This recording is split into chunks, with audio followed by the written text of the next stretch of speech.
Well, good morning and welcome to my latest webinar. I've decided to do this webinar live today here on YouTube, Facebook and on LinkedIn. So feel free to ask away any questions that you may have. Hopefully the feed should work through and come through to me. The theme of today's webinar is what you need to know to grow your business. What you need to know to grow your business. So therefore, I don't know what you need to know to grow your business because it's personal to you. You know, we all are on different parts of our journey. We're all on different aspects of challenges that we have. And that's what I love about my job is every single day that I get up, I have a different client or different clients with different goals, different objectives, different challenges, and different places that they're trying to get to. And they're often in different types of businesses. So it's the purpose and the reason why I love what it is that I do in terms of my mentoring and coaching. So I don't have any set presentation. I don't have any slides for you, no death by PowerPoint. It's basically for me to answer your questions. It's in effect a Q&A session so that I get to know what it is that you need to know to grow your business. And then it allows me to give an opinion, give a view, whether that's strategic or maybe a little bit tactical in terms of getting out of the weeds and being able to grow and work on your business to help you grow and develop your business. And I think the stages I always talk to my clients is about development, improvement, and growth. And that's the scale stages that we would look at in terms of the business. So I'm going to just take a quick look now in terms of see if we've got any immediate questions that have come through. So nothing immediate coming through. Let's have a look at the other channels. Okay, yeah. So this is a common question that I quite often get asked, and it's I'm struggling with my marketing. I've tried so many things, but I'm not getting the results that we desire or we need. What would you suggest? Well, that is a great question. I would say 9 times out of 10 that I'm talking to my clients now about lead generation. That's one of the reasons why I first of all lent towards the Entrepreneur Circle to explore their entrepreneurs marketing and sales system that enables me to offer that to my clients. And quite often I say, sort of using that knowledge of that system, is okay, we sometimes have to go back to the start in terms of, okay, well, what is it that we are trying to achieve, and what is it that we are not achieving? So what are the results that we're not identifying with? And I'll come on to sort of like results in a while, but first of all, it's identifying what your gap actually is and being honest with that gap, and why does that gap create itself for you. And if you can identify what that gap is it a lack of activity? Is it a lack of results from a particular channel that's always proven quite well for you? Are you focusing on the areas of your business activity, your marketing activity that has generated results for you? Or are you too distracted by the shiny things that other people tell you that you need to do for your own business? And one of the things we talk about at the Entrepreneur Circle with the marketing sales system is to fix your foundation blocks. And I'm not telling you anything that's sort of secretive to the system or the product, but we talk about the foundation blocks and how we fix those. And we talk to our customers, our clients, if you like, in terms of things like, okay, what about your Google My Business review? Are you getting reviews on Google? Is your profile up to date? Is it therefore going to be relevant for keywords? Because Google is certainly using the Google My Business for local business searches, as we find. And then I think you've got your marketing assets. Are you reviewing your marketing assets? And again, Entrepreneur Circle got a fantastic framework of helping you to check your assets to say, okay, is it relevant? Because we sometimes get stuck in designing our assets for our marketing because it's what we would like to see in our marketing, and we therefore try and lead people to the direction where we want them to be. But actually what we miss is where they are right now. What's their pain, problem, fear, want, need, or desire that they have right now that's going to get them to engage with that asset? And 2 key things about your foundation is, are you answering the phone? And do you have a follow-up process? When you're in a meeting or your team are in a meeting, what happens to your telephone calls? Does it get answered by somebody else? Does it just ring off? Does it go to an answer phone, even your mobile answer phone? And encourage you to think about a way that that phone is answered, because that might be that opportunity that you're waiting for. And if people can't get hold of you, they may find another solution. Once you've got people into your process, into your sales process, if you like, are you following up, and are you persistent with your following up? Are you mixing up your follow-ups? Not just relying on email that can be easily ignored. The other things to sort of think about with your foundation blocks is looking at the strategy for your marketing, whether that's your strategy or your plan. I like one-page plans personally. Do you have a campaign or a marketing calendar that gives you a focus in terms of what your content's going to be? Then a couple of other things for your online is to think about, okay, Google advertising, for example. I particularly have got quite engaged personally with remarketing. That's basically putting a pixel on your website. When people visit your website, they then get served an advert when they go to one of the Google display ad locations. You've probably seen it before. If you've looked for a garden shed, you've got onto somebody else's website, and then suddenly a garden shed pops up, and that reminds you that you were looking at that garden shed, and there's the advert of the person's website that you were looking at. So very few people come to your website ready to buy. So if you've got a remarketing pixel, it's really beneficial for them to then be reminded of you at that time when they are ready to buy. And the other thing which is really useful for digital is will support your SEO is something like a knowledge base, a knowledge center. My web developer, a guy called Josh Cox in Oxfordshire, Pristine Web Design, he recommended this to me, and it made a huge difference on my SEO. So what sort of questions are your audience likely to ask you? And have a space on your website that answers those questions, whether you're answering them in blog format or whether you're answering them in like a knowledge-based Q&A, frequently asked questions type page. And the other thing, when you think about someone searching for you, think about your own searching habits. When you search for a new product that you don't know, what do you check out? Well, you might check them out on their website. You may check them out on LinkedIn. So how complete is your LinkedIn profile? How relevant is your LinkedIn profile? Not just a CV, which is what it was set up for, but what is it relevant to your messaging? But also in terms of, do you systematically collect reviews from your happy customers? And when you're collecting systemized reviews and you're getting 4.9 5-star reviews constantly, consistently on Google, Trustpilot, or another, then that's basically going to resonate with the person that's looking, and therefore they're more likely to lean towards you. So I think it's thinking about your gap, thinking about your foundation blocks, but then you can then move forward into how you fix that marketing. And what a lot of us don't do in our marketing is we don't persist. Now, don't say don't persist with something that doesn't work, but I've seen so many times where people have tried something like a Facebook ad, for example. Their market is on Facebook, for example, but they've tried an ad, the ad hasn't worked, and they said, oh, it's Facebook's problem. So therefore, I'm not going to spend any more money with Facebook. Well, actually, a small tweak of that advert, whether it's the headline, whether it's the content, whether it's the call to action, whether it's the picture, whether it's the color, whether it's the color of the button, whether it's the color of the background, these little things, these little tweaks may make a difference. So you can do split A/B testing, or you can run a campaign, do a little change, and then run it again and see what change that makes. Don't do all the changes at once. If you've got 7 or 8 changes you could make, as I just referenced, don't make them all, because you won't know what the change made. Was it the change of color? Was it the change of headline? The little tweaks, little budgets. And with all this, you're testing small. When you're seeing a replication of £1 generating more than £1 in terms of return on investment, and you know you're getting a return for your marketing, then you can level up.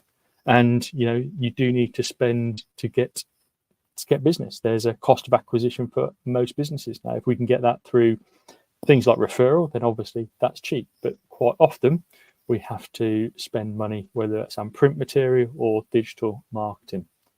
And then once you've got people into your funnel, you need to be thinking about nurturing your content. And I think that's a great way. Now we move on to sort of like thinking about, okay, well, we need to know the score. So knowing the score is about, I'm an advocate of scorecards, and it's something I've been doing with all my clients, and it's ways of tracking that your marketing or your business is working. So we're talking about marketing in this question. So I'm going to encourage you to think about, okay, well, what's the success factors for your business? What would you want to measure in terms of activity and outcomes to say, okay, yeah, my marketing is working. So your outcomes might be a number of leads, a number of sales, and an amount of revenue that you generate. But also there's activity that's going on. So, are you getting a certain number of website visitors if website is important to you? Are they landing on unique landing pages or vanity URLs that you may have? A really good thing that I've came across recently is unique landing pages, but linked to core tracking numbers. So for each piece of marketing material you use, you have a separate telephone number, but that separate telephone number leads to a landing page. And therefore, that when that telephone number has been used, sorry, the other way around, the landing page quotes that telephone number. And when they hit that landing page, they phone you on that number, that it's come from that landing page. Or if you sent some print material, it's got a separate telephone number. All those telephone numbers are digitally in the cloud and they come through to your main telephone number. Then you've got things like your Google Ads tracking. So, you're looking through click-through rates, etc.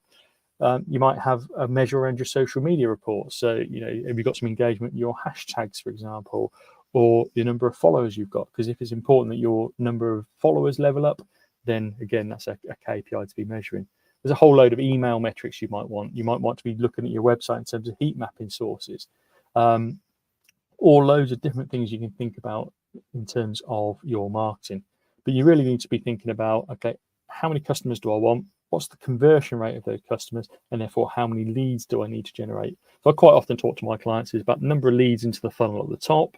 That comes through to a number of proposals. That number of proposals leads to a number of sales. And again, what's your conversion rate? So you know exactly what you need to be doing. And there are 7 key systemized steps to growing your business revenue and profit. And first of all, it's the number of leads that come in the top. Then it's improving the conversion rate that you have. Then improving the number of sales that you have at that first point of sale when the customer is in buying mode. Then you're looking at the value of the sale. So can you package more? Can you increase your prices? The 5th step is then looking at about improving your margin. Then you're looking at, okay, can they buy more often from me? So they're not just a one-time customer, will they buy more often? And then can you increase the lifetime value? And this is all the sort of 7 steps. And if you look at the marginal gains philosophy, and you can improve each one of those, the cumulative effect of improving each of those 7, even by 1%, can be greatly a huge impact on your revenue and your profit lines at the bottom. But obviously, that all comes through what we're talking about is the number of leads and putting more leads into that funnel. So hopefully those initial thoughts that I gave you have been helpful in terms of thinking about how you fix your marketing and consider how you get more leads in the funnel so that you can sell more to them, convert more of them, etc. Okay, let's see if we've got another question then. Let's have a look.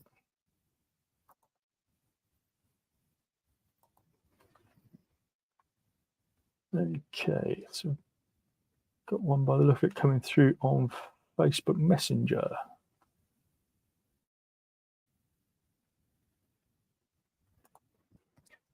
Okay, is there a guide to what I should be considering when I'm looking to grow my business?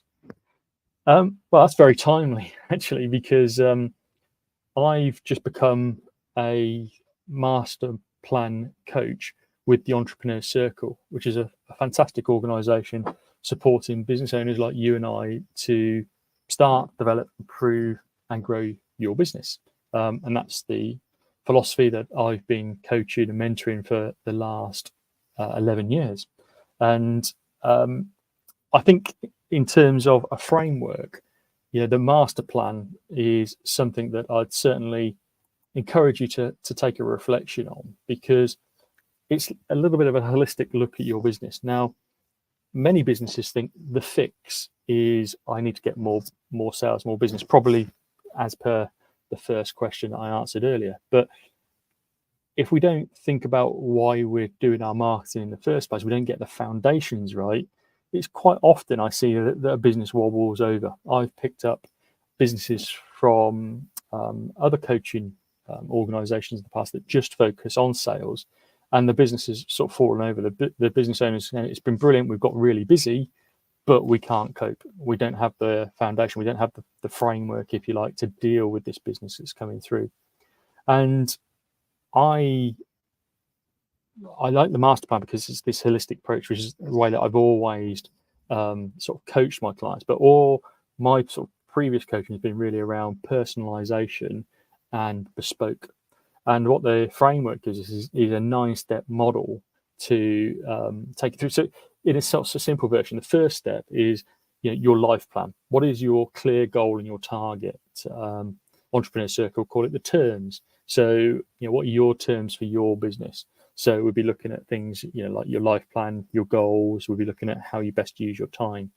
We then move from there into understanding your numbers, and from your numbers, we're first of all saying, okay, well, do we understand the actual outcome numbers in your accounts? Because revenue, margin, bottom line profit, they're all outcomes in your business influenced by other things that you do, other, as we talked about just a moment ago in terms of scorecard, other success drivers that you do impacts those outcomes. So we first of all understand not only the numbers that you've achieved, but then we look forward and say, okay, well, to get to your terms that you talked about in step 1, what is it that you have to deliver? What do you need to do in your business, whether it's the number of customers you sell to, average sale values that you sell to get your number? And that's for your money now and also your money in the future, because you don't necessarily want a lifestyle now that you're needing X thousand pound for per year. And then when you get to retirement, you can't continue that. So that's your money future. So it's about putting some money aside in a way that you've got a pot to give you your money future. And then what we understand in this step is exactly what you need to do to deliver your money now and that pot for the future. Then we're looking at your path in step 3, where you're formulating a plan for your business. We're looking at a strategic plan and also then a financial plan for your business. So sort of building on the numbers, if you like, we're building that financial plan out to say, okay, well, to achieve your terms, this is what you need to do. What's your timeline look like? Not necessarily just to receive the money that you need now, but it might be for some lump sum purchases. If you're lucky enough to have someone getting married, for example, in the next couple of years, you might want to put some money aside for that. You might have a bucket list holiday that you want to put some money aside for. You might be wanting to move house, etc. So what are these sort of things we think about? But we build a financial plan to think about, okay, well, what are the steps that we need to be? And then we can look at that on a quarter by quarter basis. Where does the targets take us towards? What do we need to achieve in terms of, like I say, customer acquisition, but also in terms of the financial numbers? And that will work through in terms of how much you spend on staff, how much you spend on overheads, what's your cost of sale margin, etc. And then we look at a strategic plan. So I've always used a tool, and I love the business model canvas. It's a tool that I use with the work that I do with the universities that I work with. I've worked with Oxford Brookes, Bristol University, just about to start some work with the University of Westminster, all using the business model canvas as a framework for a strategic plan in the business. Then it's about your team. So can you get the right team in place so that there's less requirement of you working in your business? You're not the bottleneck of your business. You employ talent around you to be able to take you on the journey towards your terms. And we're looking at things like your mission, your vision, your goals, your objectives, how you communicate that with your team.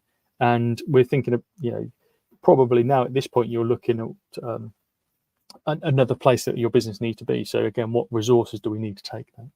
The 5th step, and we're not often itching to get here, but this is how we then look at how we crack that rhythmic acquisition of your marketing, that lead generation consistently, not the feast and famine that many of us see. We're busy, so we won't market, so we see a drop later on. And what we tend to see with marketing is you got high activity, and then that filters through in terms of a good number of inquiries and a good number of revenue.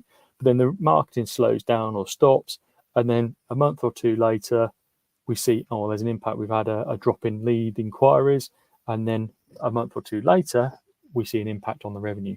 And what we want is that rhythmic acquisition, so we keep those lines high so that we can have a sustainable business model. And we'll be looking at things with clients such as their prospect journey. Encourage the client to look at their tactics, and again touched on that a little bit in a moment. The 6th step is then looking at that great customer experience, delivering excellence. I call it operational excellence. So what is it that you're then thinking about in terms of, again, we're going to get down now to your customer journey and look at things that make that customer experience every time they touch you an exceptional experience. And then we're going to move into, so that's sort of like the foundation and the execution stage. Now we're going to move into step 7, which is then what we call the optimization stage. And this is then like, okay, what you're going to do now is you're going to monitor the routine of your business. What are you doing on a day-by-day basis? So we'll be looking at things like, making sure that everything aligns. What lessons have you learned from the feedback loop that you've got? We can then move forward into the more mature stages of the business. So we're looking at leveraging your business, understanding, what levers you have in your business that plug any leaks that you have. This enables you to have that business where you can then go on a long-term holiday, for example, and the business doesn't need you because it will leverage and it will fix those leaky buckets without you by all the other good work you've done around systems, processes, team, rhythmic acquisition, etc. And then when we get to the 9th box, this is about choosing your future. And Martin Norbury, who wrote a book with Nigel Botterill, who owns the Entrepreneur Circle, and it's Martin's sort of strategic thinking, if you like. His themes are like, don't work Fridays, but it's choosing your future. What does your future look like? Do you want to build on what you've already got? Do you want to retire? Do you want to exit? Do you want to sell? And then, there'll be elements where you need to revisit and go through. So that's what I really like about the master plan model. And I guess in response to the question, the easiest way for me to explain that is to think about, okay, well, what is it that you're trying to achieve? But that model should help you to think about a framework for growing your business, and it helps you to consider that. Now, at different stages, if there's anything specific that you want to drop back into the chat or a question, then just fire away. But that's sort of like a framework, if you like. Okay, let's see if we've got any other questions.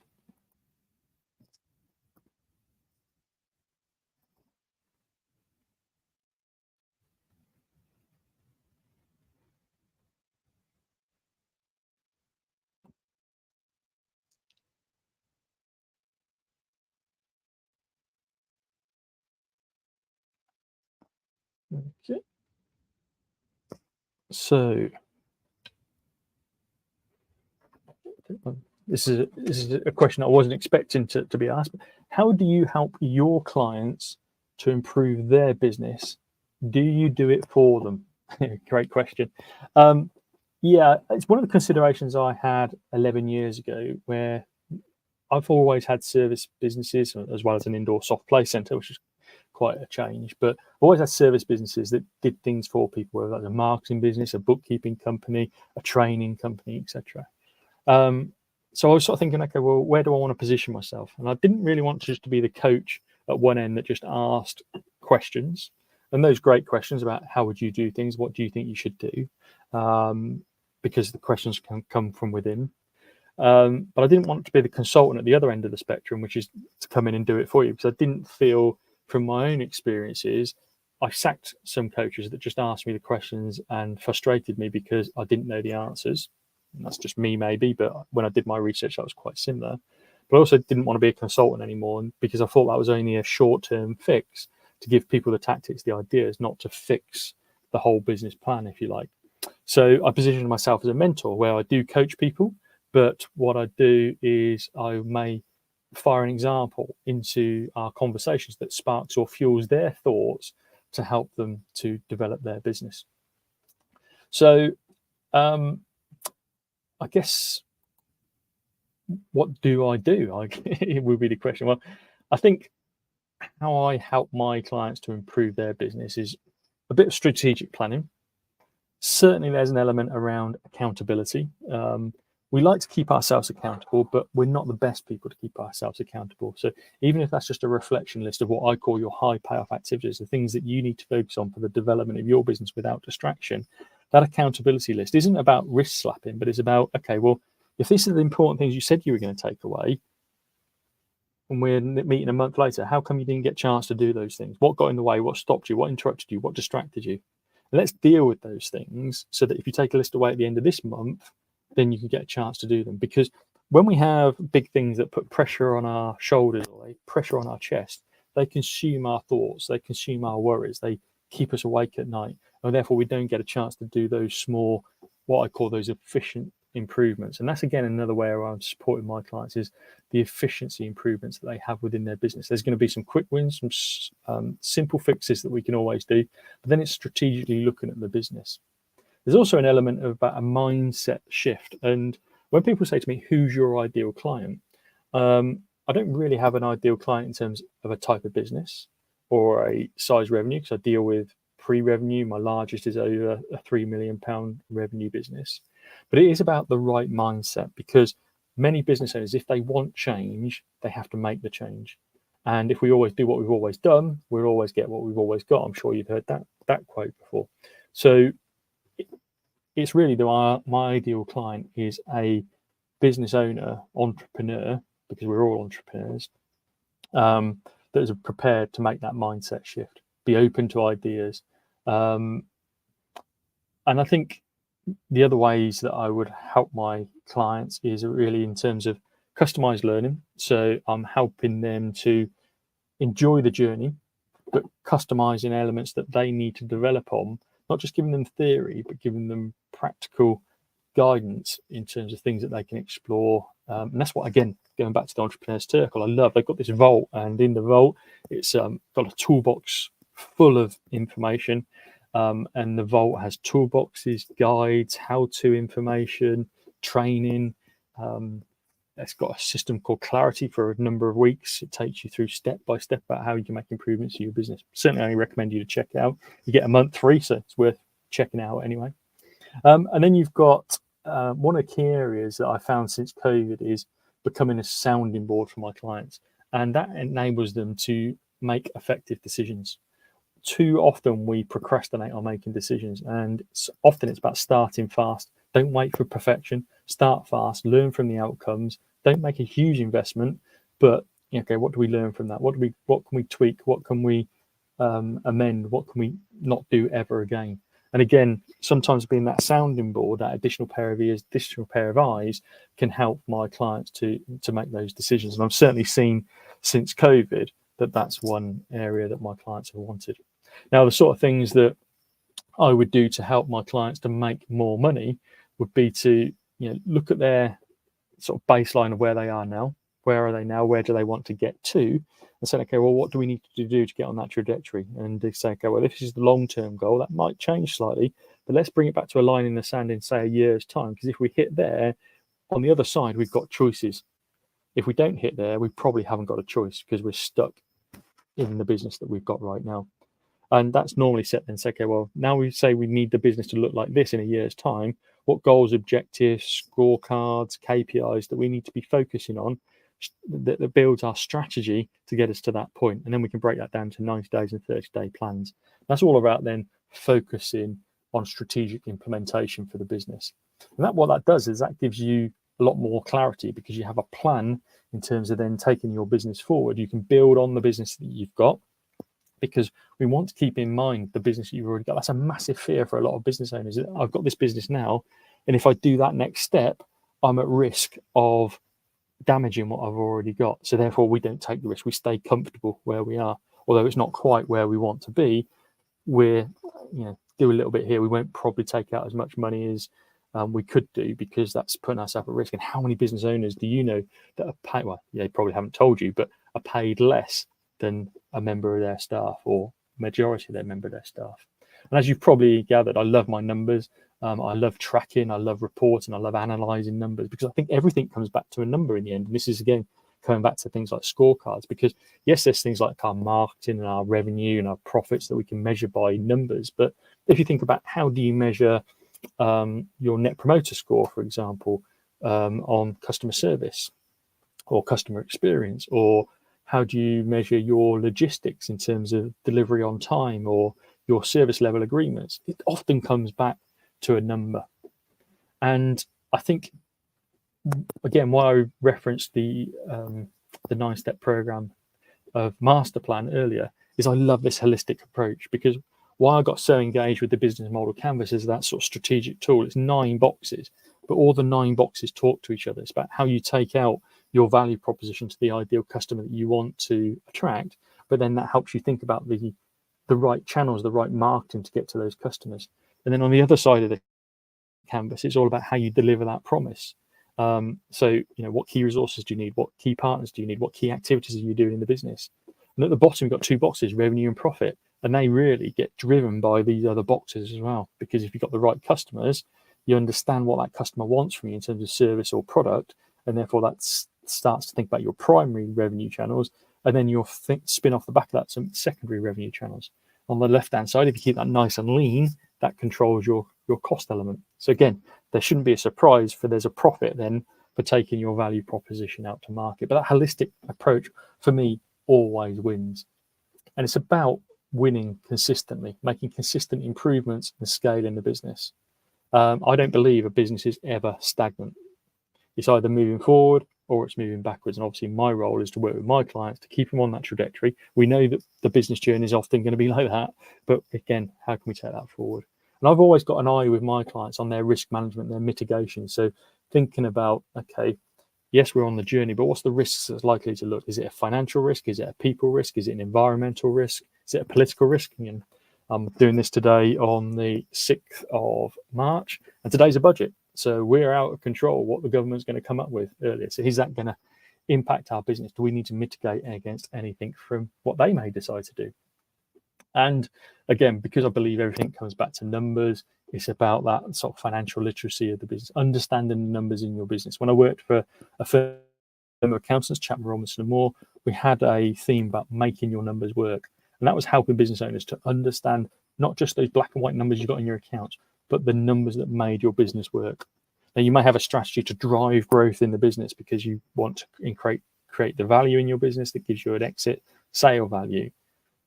But sometimes people are growing their business, but they're not keeping an eye on the margin. So they're growing the revenue, but actually their profit line's not increasing greatly. And therefore you go, what was that? Was it worth it, for example? So hopefully that's giving you an idea. Thank you for the question in terms of how I help my clients. Let's see, got any other questions? Let's just dive into.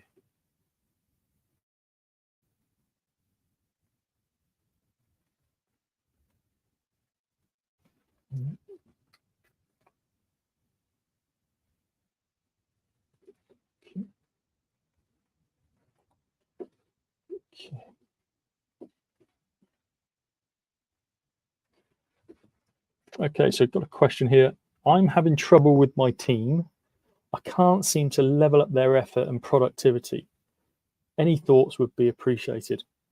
Actually, this is a question I was talking to one of my clients with, actually, is that we were talking about the pre-COVID, the post-COVID outcome from our teams. And it was like, okay, well, pre-COVID, the team were working at this level. COVID, working from home, furlough, etc., changed people for sure. And now people are halfway towards that productivity level, and they feel that they're at max. They're at their busiest. And it's really a conversation that we've been having at length about, how can we address that in a fair way, without obviously putting pressure on people and bringing back up people on that journey. And this is a massive topic. This is a massive, massive topic. And it perhaps needs me to do a webinar all on its own, and also bring in some other experts that do that.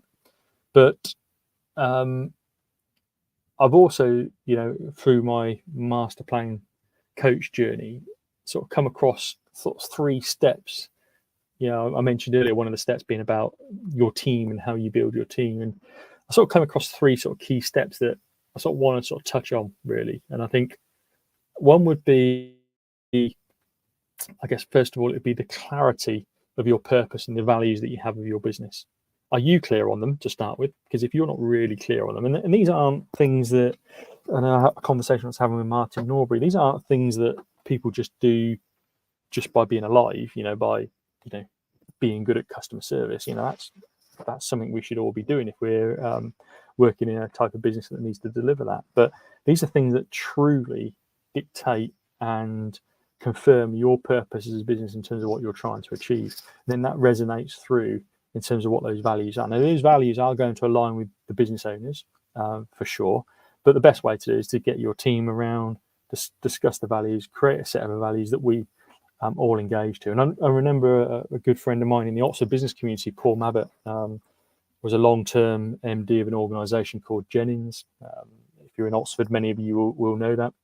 And Paul always told me that they did a lot of work on their values and their purpose, and then they recruited to those values and purpose, not to skills, not always necessarily to personality, although personality played a part of those purpose and values, but to be the right fit to come and work for the organisation was about those elements, if you like, rather than the skills that was on their CV. And that just for me demonstrated how important purpose and values are to a business.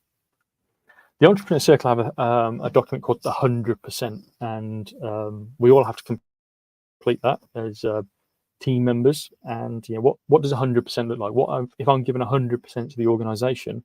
What does that mean? And really, really interesting document. And it's got sort of, I guess, three key things to think about. Is it, what does 100% look like? Not just necessarily in terms of tasks, because that's all probably on your job description, to be fair.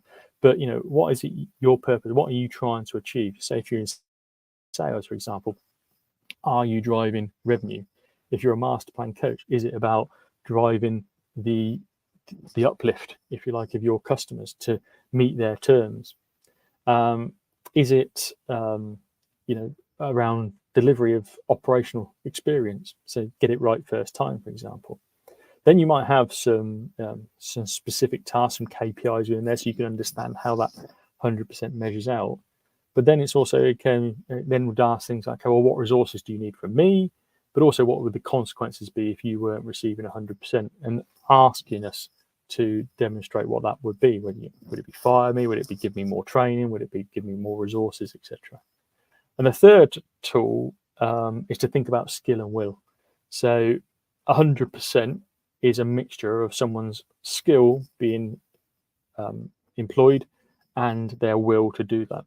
And if they're not giving 100% to your organization, there's a lack somewhere, a lack of skill or a lack of will. And you can ask people to tell you if they're not delivering 100%, is it a skill level that you need to help them and support them?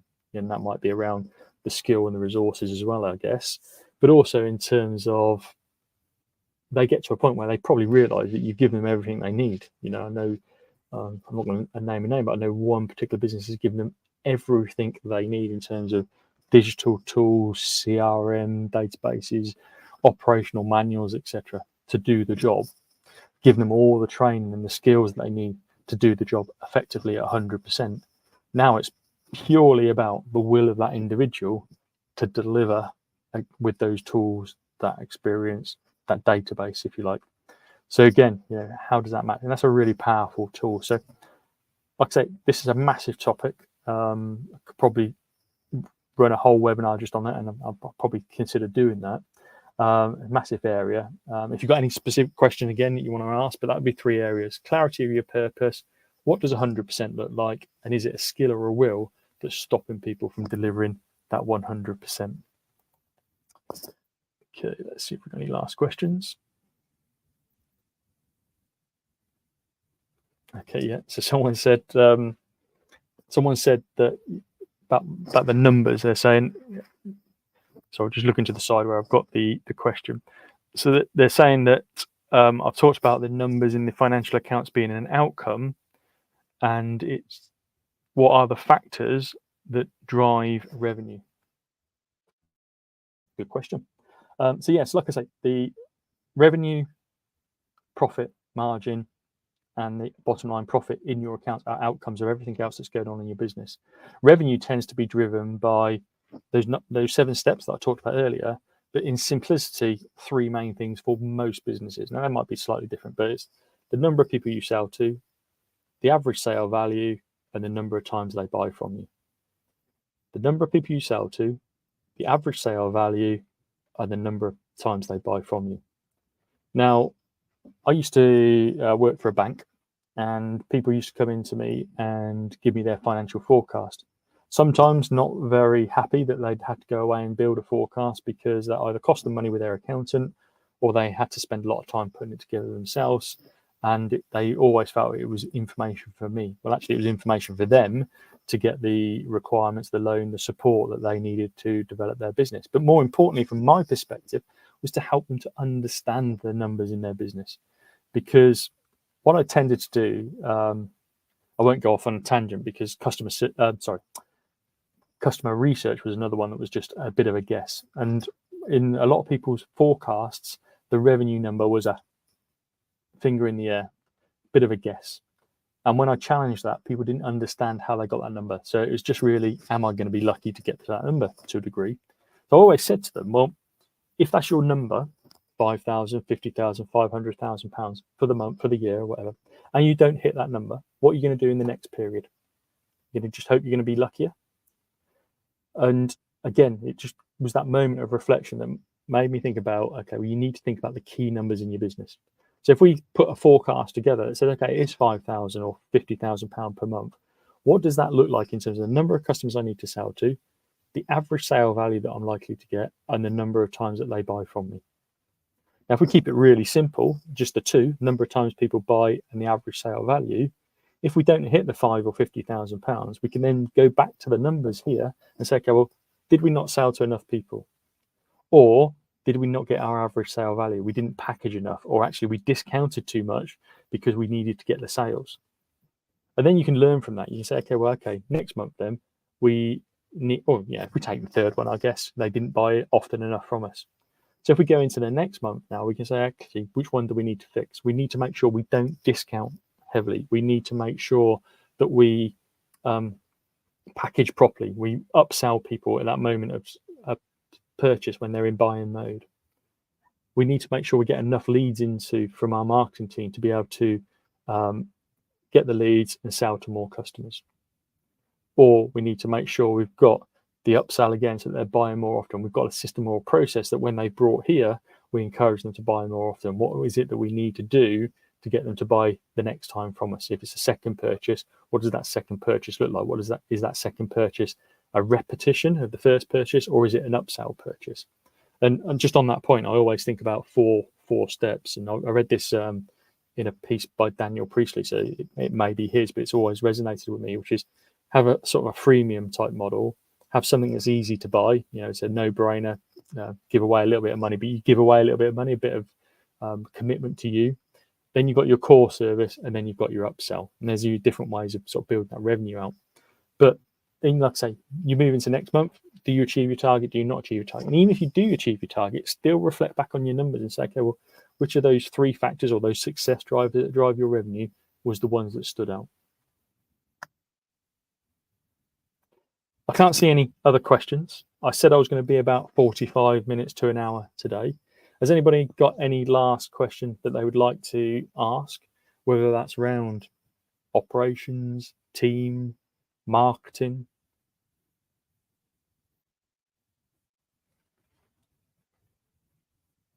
I'm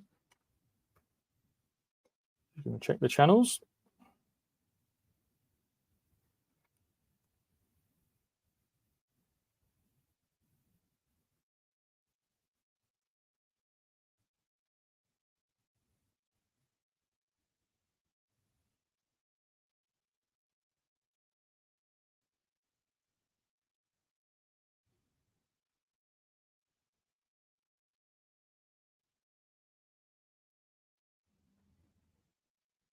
No, there is no other immediate questions coming through. So I hope that's been useful. Thank you for those that have joined us, those that have asked a question on either the platform that I'm using or on the live streams, whether that's LinkedIn, YouTube, or Facebook. Hopefully the questions that I've answered has not only been useful for the person that asked the question, but hopefully it's been useful for those that either with us here live or have taken the opportunity to watch the video back. I mentioned the Entrepreneur Circle a couple of times. Please do check them out. Their website is entrepreneurcircle.org. This is some information behind me about them. And obviously, if you need to check anything in with me, you've got my details, entrepreneursmentor.co.uk.